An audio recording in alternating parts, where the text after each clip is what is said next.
đây là một thành phần thiết ngày nay trong phở mây và đặt tay ngày nay trong là đầm nang ở trong rạp bóng trong là một bọt sai đầm ra rạp bọt khá khá rạp bó rạp xa có kê tôi chia đến thế này vẫn là son với rạp bó chạy phục mà hai tra ban có sang hai con rạp bát chạy vào màn tỷ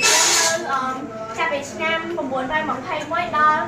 cùng muốn roi xài mùi chắc là xa có cái tôi chia đến thế này với đại cái có sang là nơi vẫn là son nơi chạy phục mà đại có sang đôi rạp ban chạy vào màn tỷ buồn cha Việt Nam cùng muốn roi thay mỗi nước đó cùng muốn roi xài mùi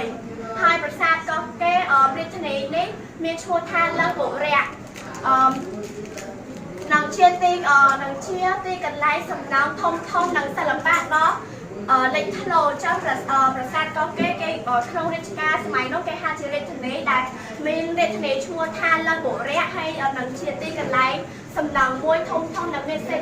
sẽ ra trả lời bộ ràng khai với đó lệnh thô lô muội hai prasad có cái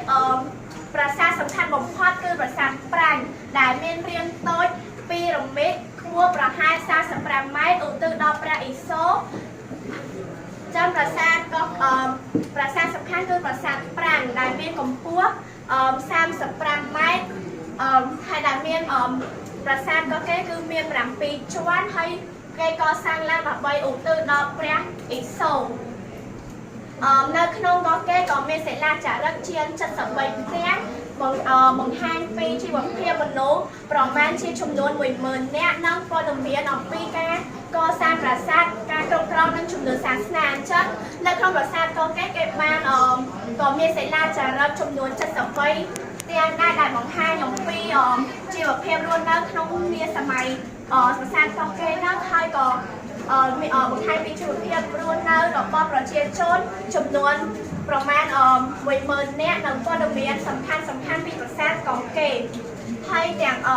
ស់នេះបង្ហាញថាកងកេរជាមជ្ឈមណ្ឌលសាសនាចឹងសាសនាហិណ្ឌូបែបត្រីម៉ូតនៅជាទីក្រុងដែលមានស្ថាបនាកម្មធំជាទីក្រុងផ្សេងចឹងទីប្រាសាទកោះកេរហ្នឹងជាមជ្ឈមណ្ឌលសាសនាបែបហិណ្ឌូត្រីម៉ូតហើយនៅជាទីក្រុងដែលមានស្ថាបនាកម្មធំជាទីក្រុងផ្សេងនៅក្នុងរាជការនោះហើយសប្តាហ៍ថ្ងៃប្រាសាទកោះកេរនៅជាតំបន់បូជាពិសិដ្ឋនិងត្រូវការរៀបចំឯកសារដើម្បីចងក្នុងបញ្ជីមរតកបេតិកភណ្ឌពិភពលោកចាស់តាមពីរាជការនោះរហូតដល់ឥឡូវប្រាសាទកោះកេរក៏នៅតែជាកន្លែងតំបន់បូជាពិសិដ្ឋកន្លែងជាទីសក្ការៈដ៏បុរាណដែរហើយក៏ឥឡូវគេកំពុងរៀបចំដើម្បីចុះបញ្ជីគេមរតកពិភពលោកហើយតំបន់នេះជាសក្ខីភាពនៃវប្បធម៌ខ្មែរនិងគេឈ្មោះប្រវត្តិសាស្ត្រដ៏អស្ចារ្យចាំប្រាសាទកោះកេរមួយក៏ជាមរតករបស់ពីដូនតារបស់ខ្មែរយើងបន្សល់ឲ្យក្មេងៗជំនាន់ក្រោយរបស់យើងហើយក៏ជាមត្តសញ្ញាណមិនសម្គាល់ដល់ជាតិខ្មែររបស់យើងដែរ